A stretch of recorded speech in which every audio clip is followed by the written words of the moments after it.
विधानसभा seat क्योंकि बेहद महत्वपूर्ण ये सीट है। यहां से मध्य प्रदेश के पूर्व सीएम और केंद्रीय कृषि मंत्री शिवराज सिंह चौहान आते हैं, जो लगातार यहां पर विधायक बने। हमारे और सहयोगी भी हमसे जुड़ेंगे, उनसे भी बात करेंगे, लेकिन एक बार फिर से आपको बताएंगे आप कि बुधनी विधानसभा सीट का जातिगत समीकरण क्या कहता है, क्योंकि देखिए जातिगत फैक्टर एक महत्वपूर्ण फैक्टर है कि किस तरह से जो जनता है वो पक्ष में आएगी और किस तरह से जो प्रत्याशी हैं वो जनता को साधने की कोशिश करेंगे। तो एक बार फिर से आप बुधनी विधानसभा सीट का जातिगत समीकरण समझ लीजिए। ग्राफिक्स के जरिए आपको बता दें कि बुधनी विधानसभा सीट पर कितना चैलेंजिंग प्रत्याशियों के लिए हो जाता है। तो देखिए बुधनी विधानसभा सीट की अगर बात करें तो यहाँ पर सबसे ज्यादा ब्राह्मण समाज और यादव समाज देखने को मिलता है। ब्राह्मण समाज के वोटर्स 25,000 है, तो वहीं यादव समाज के वोटर्स भी 25,000 है। मुस्लिम समाज के करीब 22,000 वोटर्स हैं बुधनी विधानसभा सीट पर। किरार समाज के 15,000, राजपूत और पवार समाज के 20,000, तो वहीं जाट समाज के 10,000 वोटर्स हैं।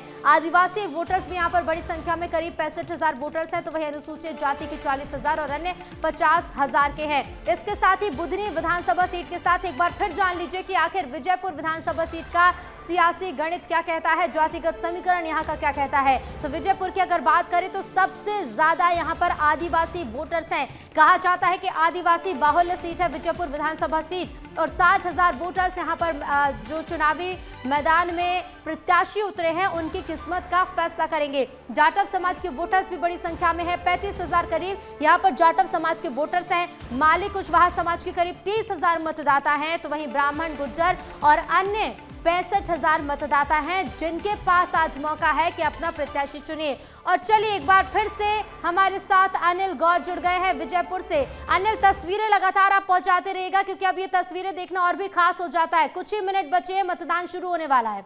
अनिल। बिल्कुल बिल्कुल, देखिए ऋतु सही कहा आपने कि 6:50 हो चुकी हैं, मतलब 10 मिनट बची हैं। 10 मिनट में मतदान की जो प्रक्रिया है वो शुरू हो जाएगी और धीरे धीरे जो लोग हैं उनका आना जाना भी शुरू हो जाएगा। जो आप देख सकते हैं कि यहाँ पर जो व्यवस्था है, ऋतु मैंने आपको बताया कि यहाँ पर व्यवस्थाएं पूरी की गई हैं। चाक चौबंद पुलिस की व्यवस्था है, चप्पे चप्पे पर पुलिस बल तैनात है ताकि कोई किसी प्रकार की कोई गड़बड़ी ना हो। बस इंतजार है सिर्फ 10 मिनट का। 10 मिनट बाद जो मतदान प्रक्रिया है वो पूरी हो जाएगी। ऋतु आप देख सकते हैं तस्वीरों के माध्यम से जो मतदान की जो प्रक्रिया पहले होती है मतदान से पहले वो पूरी हो गई है। यहाँ पर जो एजेंट हैं, अलग अलग पार्टियों के जो एजेंट बैठे हैं अलग अलग उम्मीदवारों के, तो वो यहाँ पर मौजूद है क्योंकि जो मतदाता आएंगे यहाँ पर उनको पर्चियों से मिलान किया जाएगा और उसके बाद वहां पर मतदान वो डालेंगे।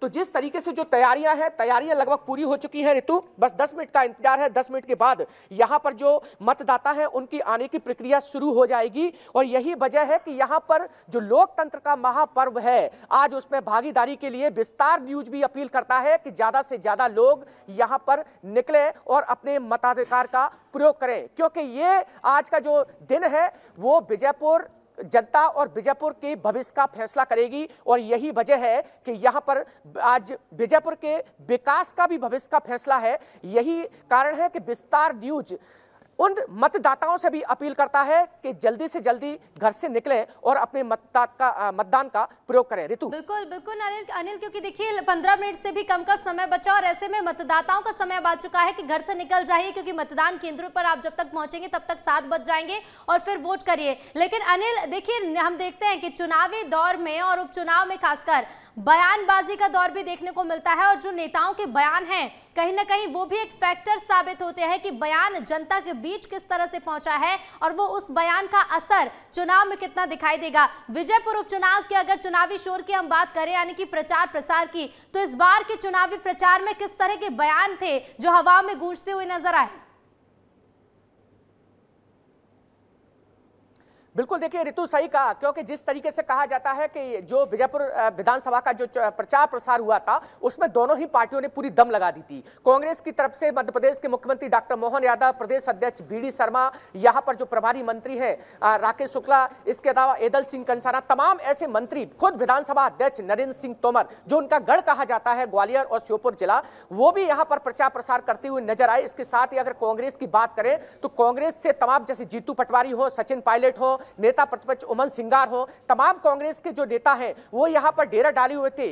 ऋतु, सबसे बड़ी बात यह है कि तमाम कांग्रेस के जो पूर्व मंत्री हैं वो यहाँ पिछले 1 महीने से किराए से रह रहे थे, तो कहा जा सकता है कि यहाँ पर कांग्रेस ने भी कोई कोर कसर नहीं छोड़ी है। जिस तरीके से अगर बयानबाजी की बात करें तो जो कांग्रेस बीजेपी है, बीजेपी विकास के मुद्दे को लेकर जनता के बीच पहुंची, तो वहीं कांग्रेस गद्दार के शब्द को लेकर वहां पर जनता के बीच में गई है, क्योंकि कांग्रेस का साफ तौर पर यही कहना है और लोगों के बीच में जब वो गई तो उन्होंने सीधे तौर पर यही रखा कि रामनिवास रावत ने इस विजयपुर की जनता के साथ गद्दारी की है और यही वजह है कि उनको अब की बार सबक सिखाना है। तो वही कांग्रेस की अगर बात बीजेपी की अगर ऋतु बात करें तो बीजेपी ने जिस तरीके से जनता के बीच में बीजेपी गई, तो बीजेपी सिर्फ विकास को लेकर मुद्दों को लेकर, और बीजेपी ने साफ तौर पर यह भी कहा क्योंकि यहां पर पिछले कई सालों से कांग्रेस का विधायक है, इसलिए विकास नहीं हो पाया है क्योंकि यह पूरा इलाका पिछड़ा है।